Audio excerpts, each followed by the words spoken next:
I'm not going to use a mic. I think I can project enough, so if anybody has issues hearing me, just let me know. Welcome. This is the second or third time we've done this. I believe the second time. So this is 5 steps to finding your passion and launching your dream career. So I'm doing this in 2 sessions. So we're going to start with this one and then move on to the next. There's going to be a 15-minute break. So if you want to stay all the way through, you're welcome. It's not going to be the same stuff. It's actually more of a continuation of the program. So don't feel like you have to leave or whatever. Get whatever you want from it. So why are we here? Finding your first job, finding your career, launching your career can be extremely, extremely nerve-wracking, right? And it's one of the biggest decisions that you're going to have to make, and you're going to be faced with a lot of questions, and there's going to be a lot of uncertainty. So what I want to do here is to give you the tools to empower you to go into that job market and really understand what you're facing, because there are things that you just simply don't know, and it's totally okay not to know them because you just haven't experienced them yet. So some of the stuff that we're going to talk about may seem completely intuitive and may seem like, oh, that's totally normal. Why is he even telling us this? And some stuff may be completely foreign or new to you. I want this to be somewhat interactive, so don't be afraid to ask questions or stop me. Usually we kind of go half an hour and then do a Q&A. But there are going to be some things that are probably more effective in real time. So if you hear something or want to know something, don't be afraid to stop. Most of your questions will benefit and help other people as well, so don't be shy. The only thing I ask is keep your questions like general and generic.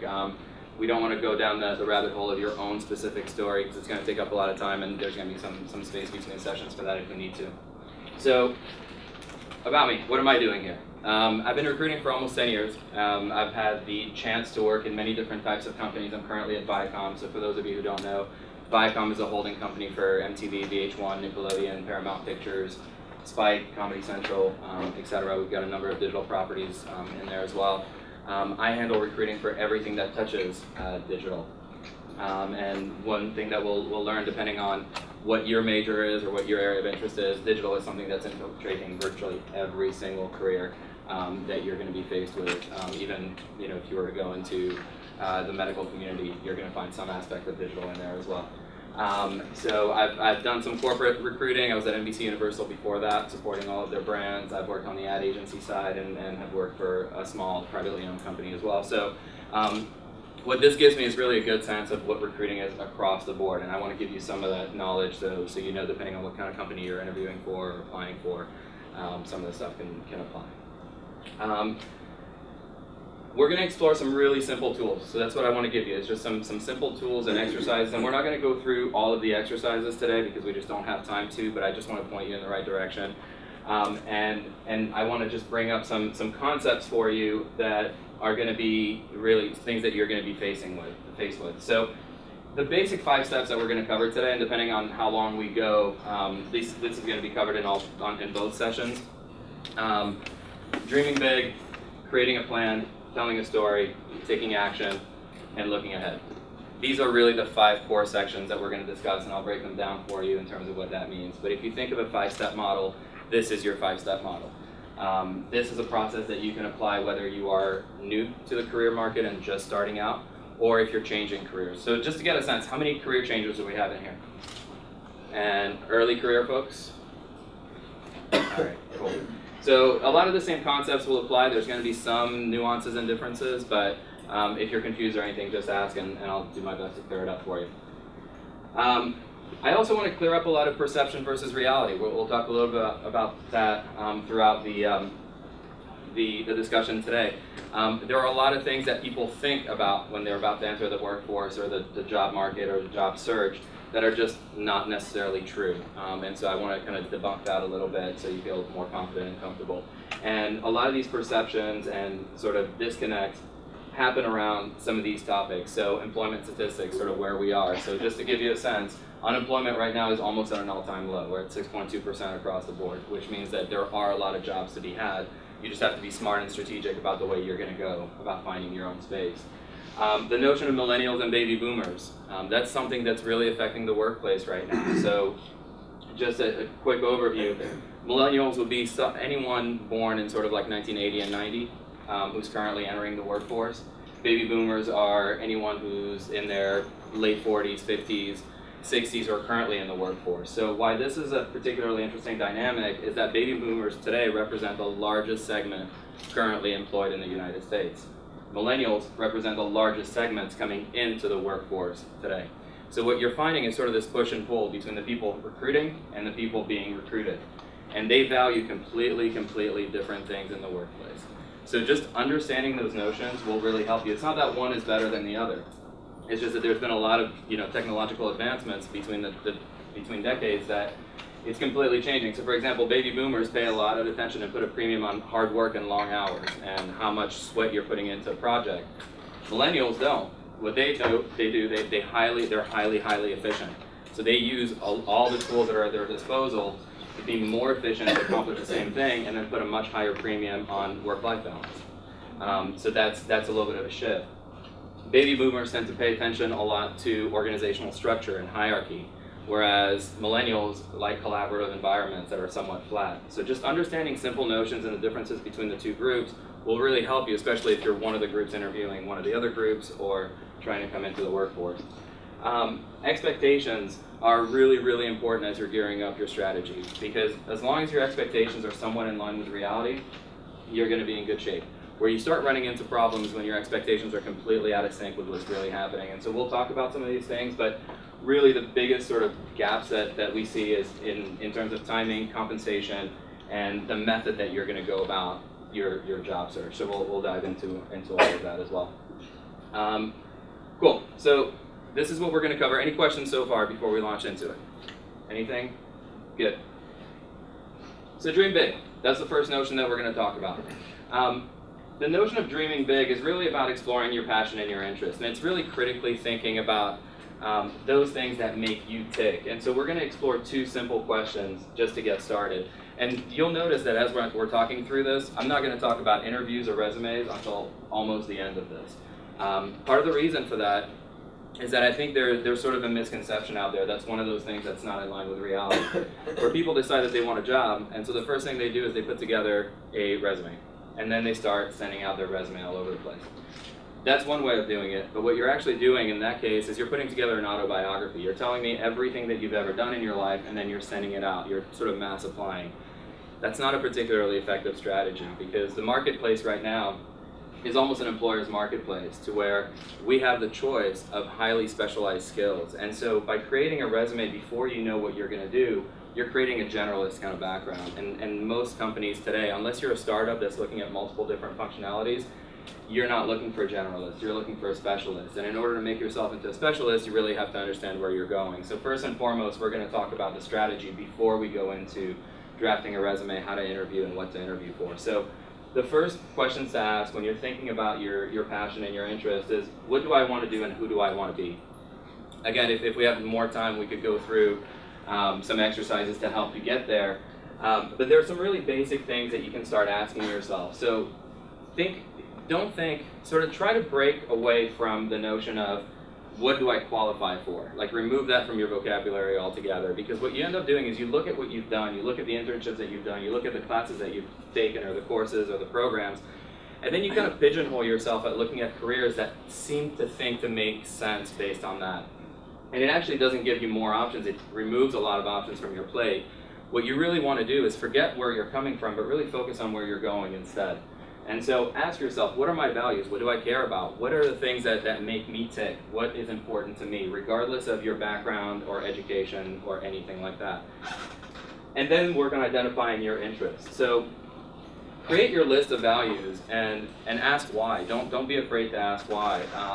There's a Six Sigma notion of the 5 whys, where the idea is to really come up with a thought and a concept and ask why 5 times. And by the time you get to the 5th, you're really getting to the core of why this is important to you. And your values are super important, because ultimately you can find a great job in a company that doesn't align with your values, and that's not going to be a good fit long term. You may be able to fake it for a little bit, but ultimately that's not going to be the right career path for you. So you want to start with having this conversation with yourself almost of what's in it for me, right? Like, what are you looking for? And then in terms of interests, it's important to distinguish between interests and curiosities. That's an area where people, I think, tend to get confused a little bit, because an interest is something that you know you're interested in. It's something that you know you might have a certain sort of gravitational pull towards. A curiosity is something that you don't know about, but you think you might like, right? And where a lot of people make sort of this misstep in their career planning is they tend to go for jobs or positions that speak to their curiosities. They get there, they start working, and then they realize, okay, this was just a curiosity. I'm really not interested in that. And then you're no further along your path than you were when you started. So where we are today in 2015, there are so many tools at your disposal to quench that thirst for curiosity. You don't need to work in marketing to know whether or not you like marketing. You can talk to people who are marketers. You can research companies who do marketing. You can look at what jobs look like in marketing. You can look at what a career trajectory might look like in marketing, your 5, your 10, your 15-year plan. What's your earning potential? What's the actual thing that you're doing?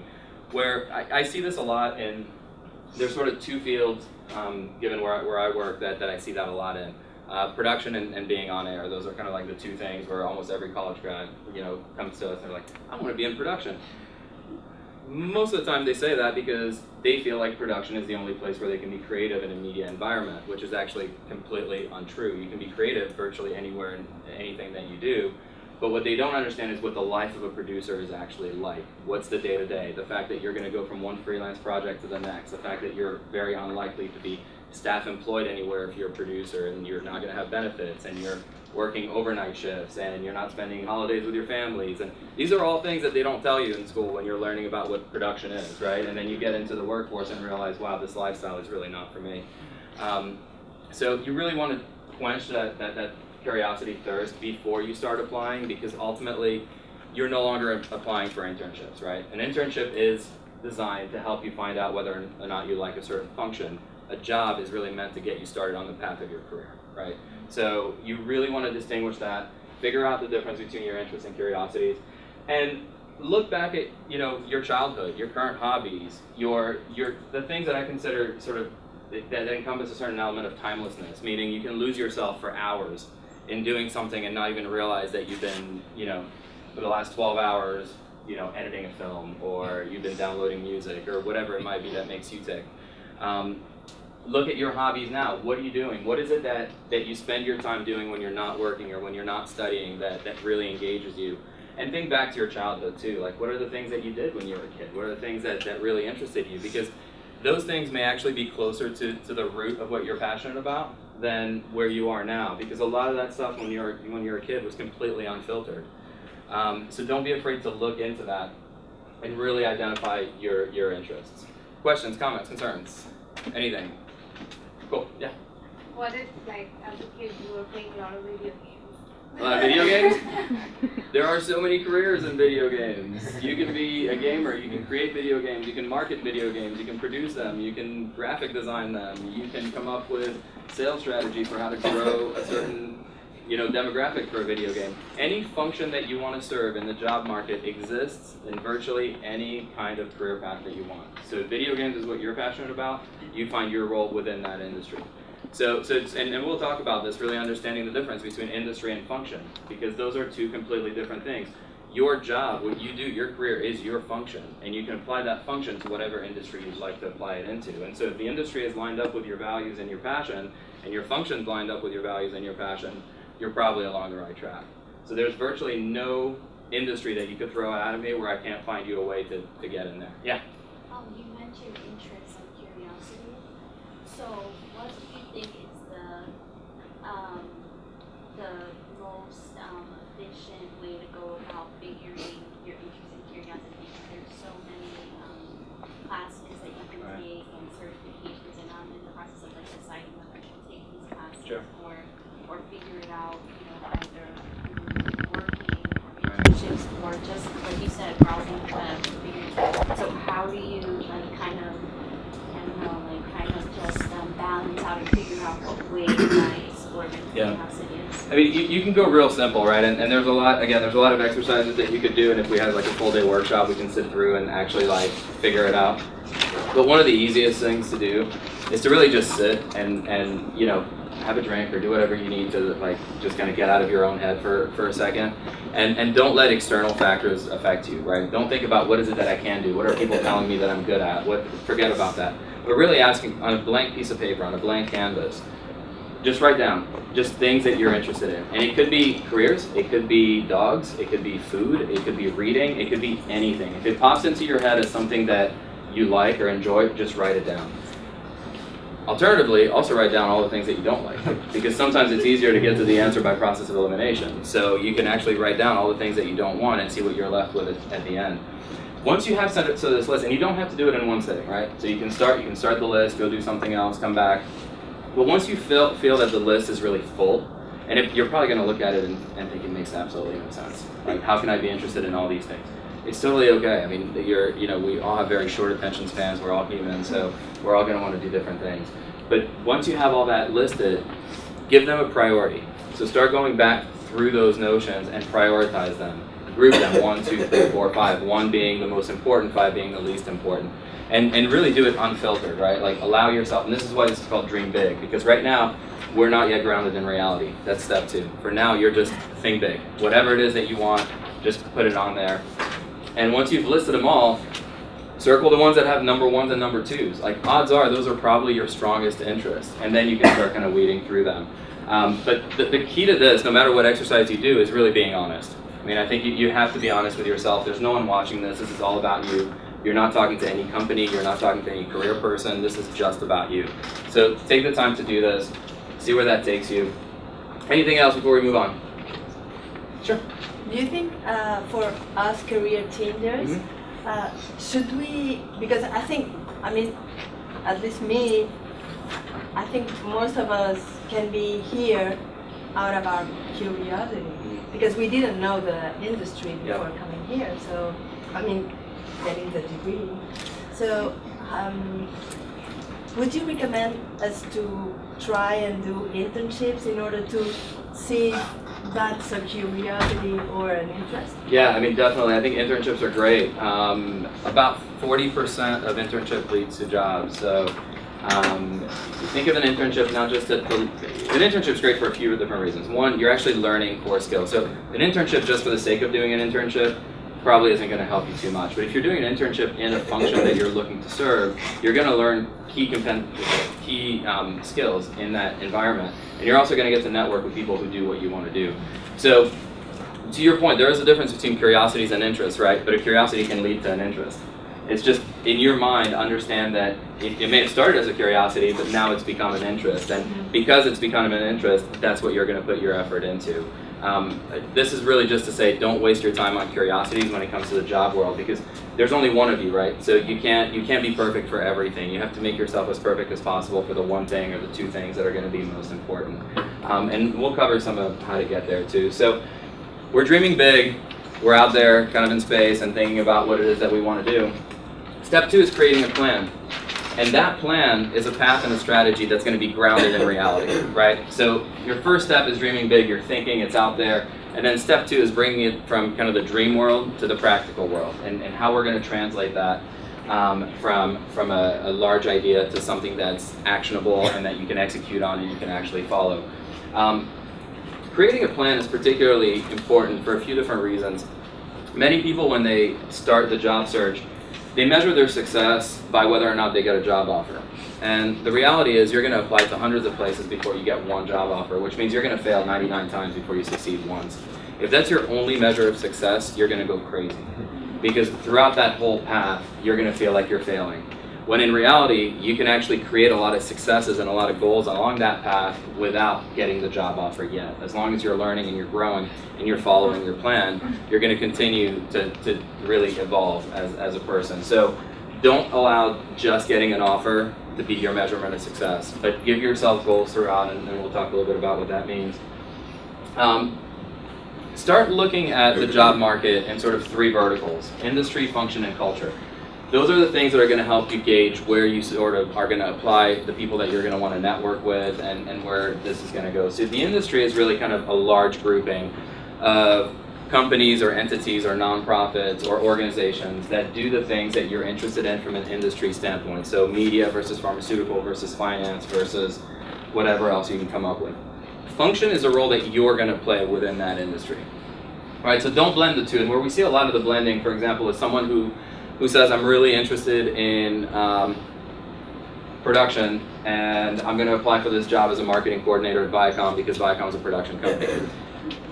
Okay, but what you're doing is you're applying into the right industry but into the wrong function. So that doesn't really help you, right? And you add culture on top of it, that's another measurement of the companies that you want to be with. So understand the corporate cultures of the companies that you're targeting, because those cultures have to line up with yours.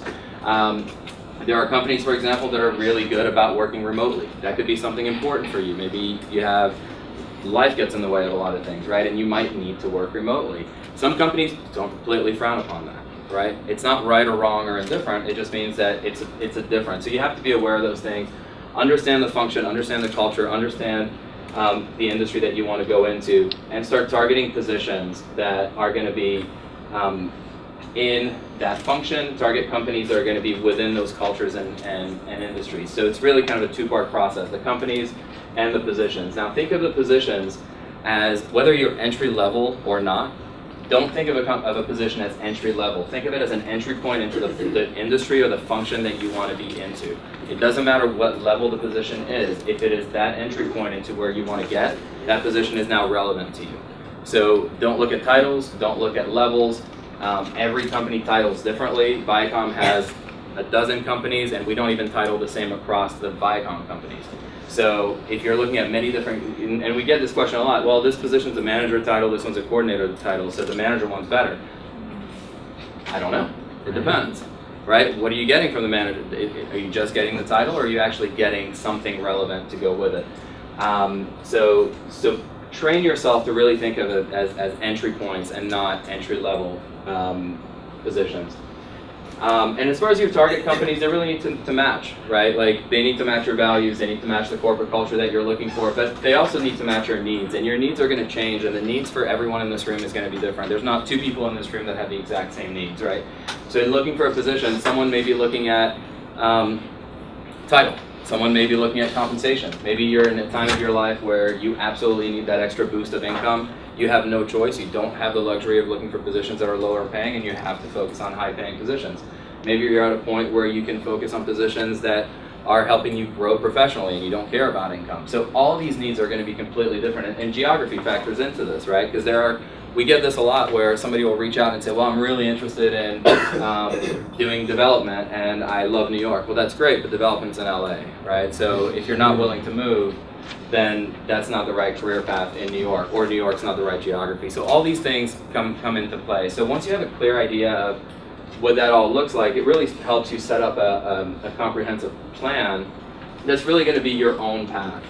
One of the things that was most sort of impactful for me, and I have a special interest in kind of doing these things because I was one of these like undecided kids, right? Like I had no idea what I wanted to do in life and didn't know where I was going. And I had sort of this quarter life crisis, and somebody sat me down and said, you're never more than 5 jobs away from your dream job, no matter what your dream job is.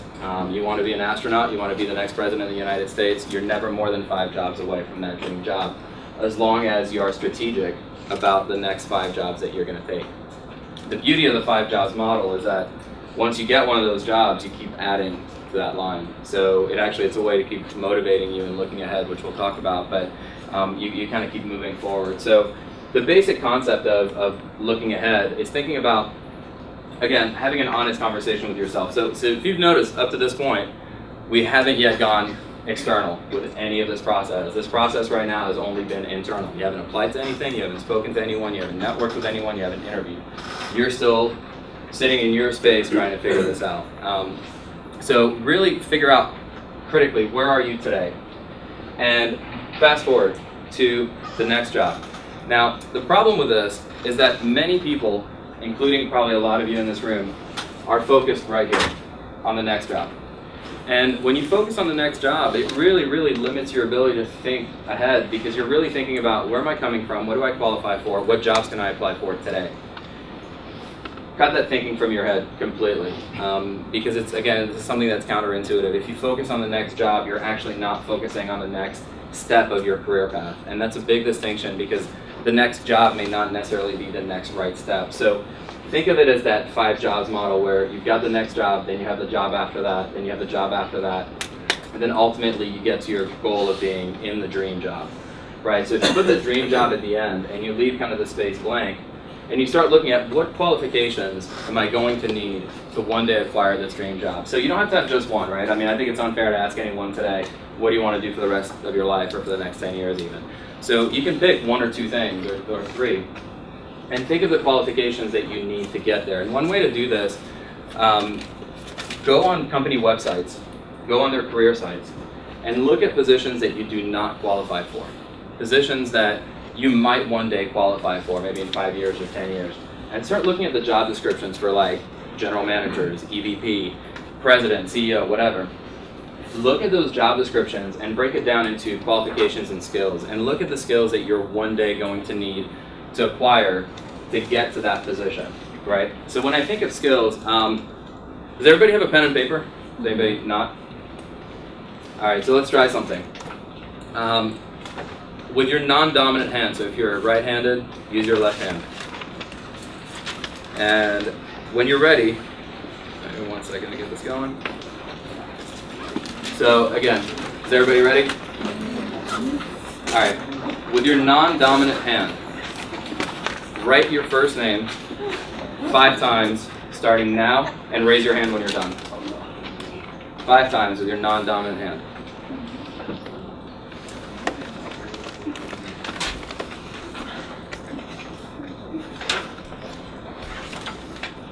And just raise your hand when you're finished.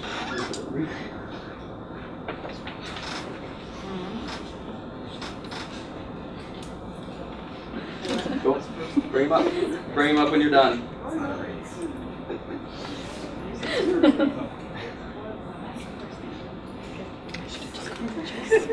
Sorry if you have really long first names. That's unfortunate. I have a feeling some of you might. Anybody still writing? Are you done? Shorten if you want. All right. Is everybody done? Anybody still writing?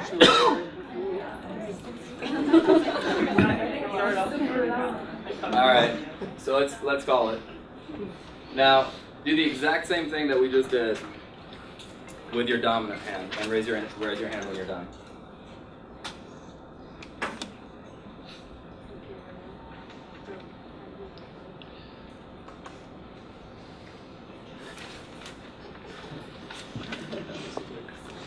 Anybody still writing?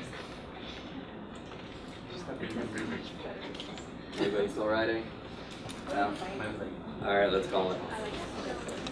Writing with your non-dominant hand took you 1 minute and 3 seconds. Writing with your dominant hand took you 23 seconds.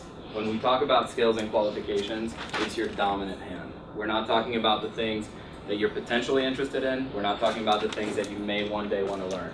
We are talking about the things where somebody can put you in a seat, have you write your name down 5 times, and you can execute in 23 seconds.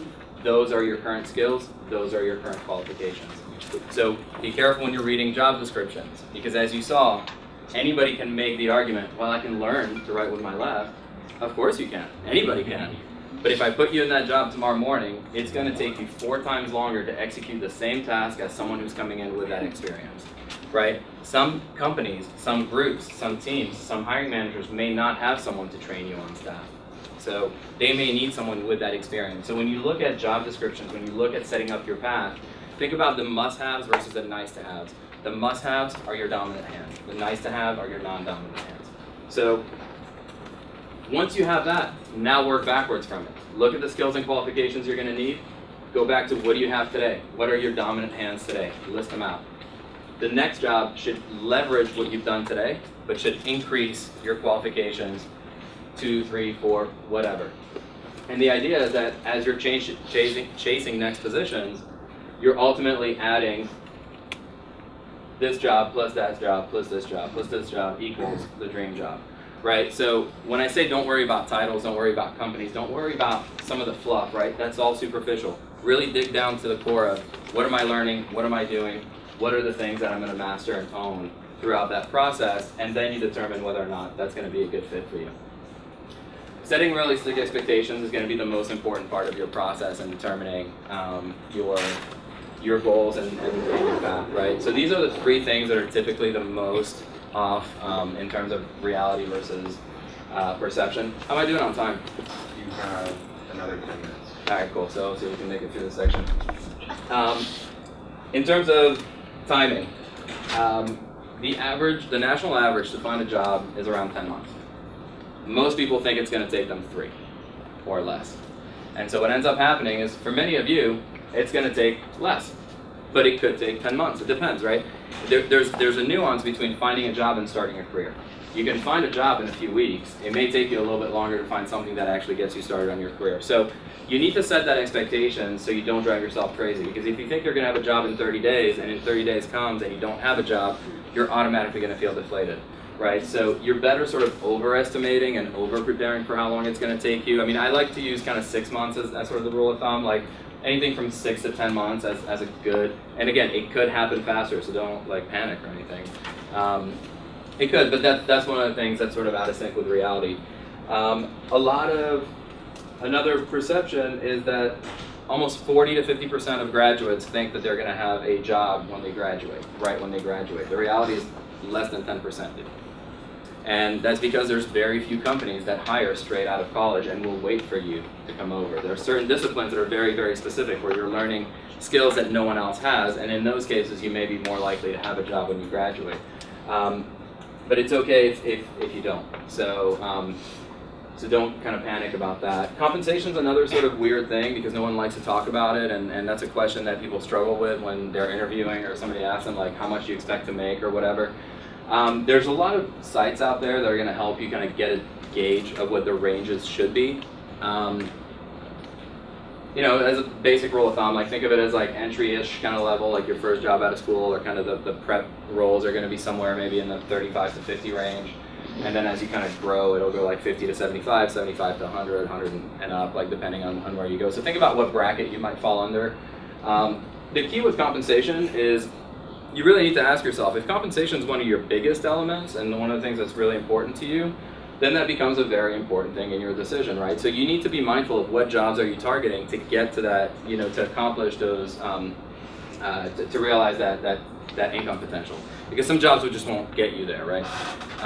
So the way I see it is if you find your path and you find something that you love, ultimately the compensation is going to follow. You're better chasing the skills now and then allowing the compensation to follow, because people pay big bucks for an expertise, right? They don't pay big bucks for just because you're there and they're just really kind and they want to give you money, right? So you need to develop that expertise and that skill set in something, and that's when the money will follow. And then capacity and title are also something that is important, because most people kind of put a high emphasis on that, and as you're getting started, you don't really need to. You need to think about that later on in your career, like as when you're in full growth mode. Right now you're kind of in like entry mode. Not entry as in the level you're at, but entry as in finding that entry point of where you're going.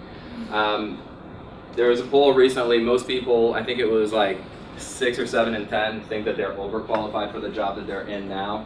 And when it was actually matched to their skills to what they're doing, it turns out that 12% only were overqualified. So you're always going to have that perception that you're too smart for what you're doing, but the reality is like you're probably just right. You know, so like don't get too antsy. That's another millennial baby boomer sort of big butt heads, where baby boomers are used to being in a position for like 3 to 5 years and then moving up, whereas millennials like want it within like 30 days, you know? And it happens. It's kind of absurd. I mean, it's funny, but it like actually really happens. So give yourself enough time to learn and kind of grow, and you don't have to be too antsy to move on to the next thing.